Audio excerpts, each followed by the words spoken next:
Okay, so meron tayong i-unbox na item, no? Nakaseal pa to, kaka-deliver lang yesterday. Ayan.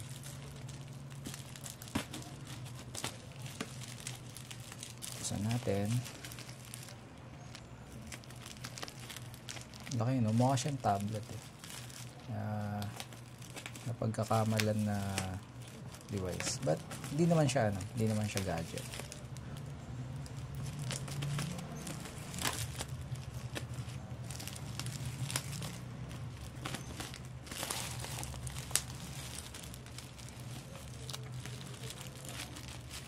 So this is TP-Link Wi-Fi router.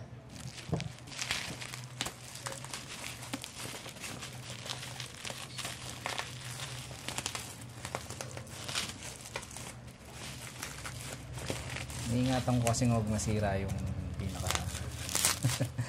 pinakabalot niya. Ayan.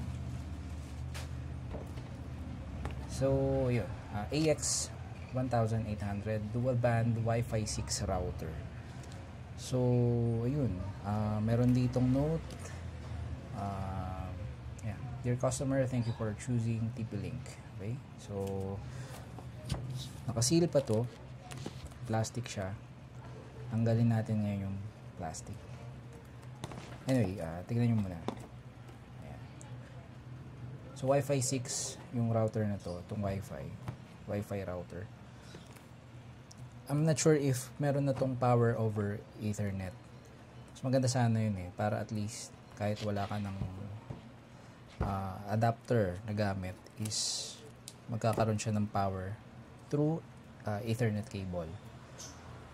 Pero sa tingin ko wala. Based sa price niya, ang price niya is around 2,000 pesos. Ayan. So alam ko yung mga bago ngayon is POE na. Hinira ko na yung plastic.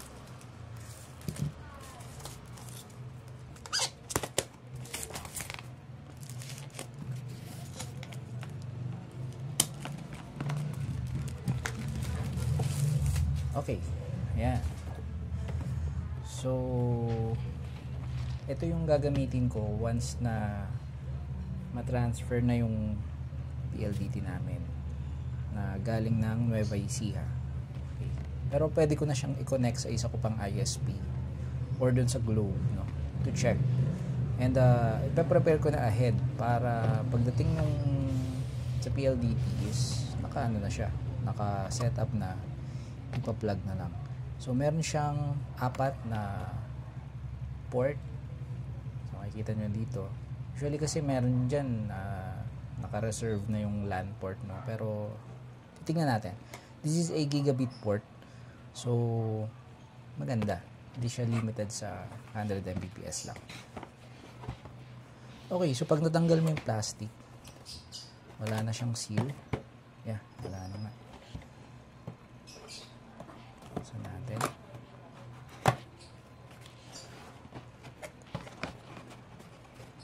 So ito na yung mismong router. Gawin natin yung box. Ayan. So meron ditong document or quick installation guide. Ayan. Basahin nyo mabuti to kapag kukuha kayo ng ganitong mga devices. Tapos ayan, can connect to Wi-Fi 6 products wirelessly. Ayan. Tago nyo to, no? Para ma-setup nyo ng maayos kapag kailangan. Kung marunong ka naman or knowledgeable ka naman when it comes to computer networking, I think hindi na masyado. Pero it's best to to read the manual. Wag masyadong magdunong-dunong. So ito yung router niya, Wi-Fi router. So meron siyang 4 na antenna. I believe the 2 is for 2.4 GHz. Then yung another set is for 5 GHz. May natin ito buksan. Meron siyang kasamang LAN cable. Although, check natin. Cat 5e ang kasama. So, hindi siya Cat 6, no? Tapos nandito yung power adapter niya. Yan. Yun lang, wala nang iba. So tabi natin to. Buksan natin yung router mismo, no? Pakita ko sa inyo. Okay, so ayan, warning to avoid danger of suffocation. Basahin nyo yung mga yun. Then dito sa ilalim, tanggalin natin yung adhesive nya. Yo. Tapos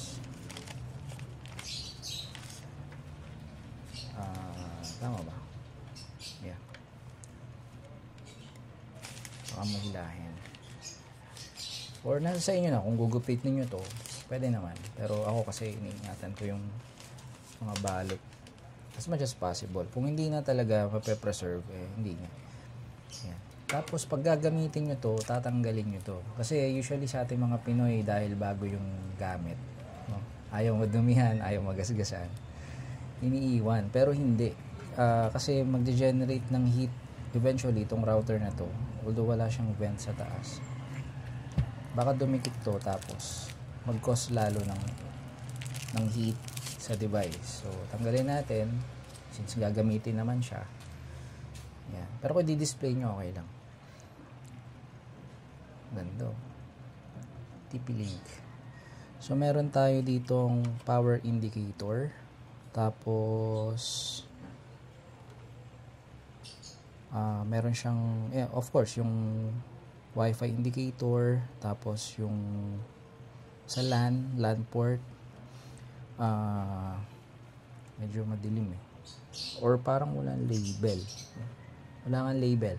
So it's best na basahin yung manual. Tapos dito sa ilalim, ayan. So nandito na yung ventilation niya. Meron siyang dalawang sabitan dito. So lalagay ka ng screw sa wall, tapos imamount mo siya para nakasabit siyang ganun. Okay. Check natin yung mga port.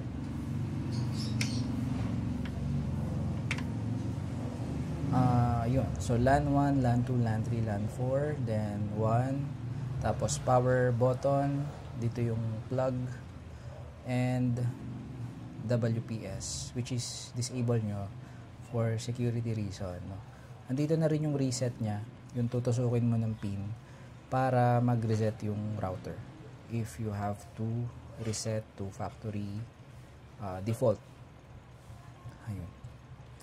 So yan, ganda. O diba? 4.